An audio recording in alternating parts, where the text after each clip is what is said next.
We've just completed 12 weeks of a world-first remote piloted aircraft system trial.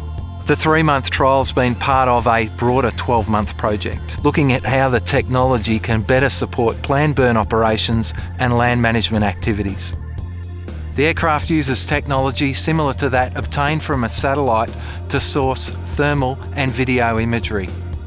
During the 12-week trial, we've been involved in the mapping of planned burn operations, koala monitoring, whale disentanglement operations, and cultural heritage mapping.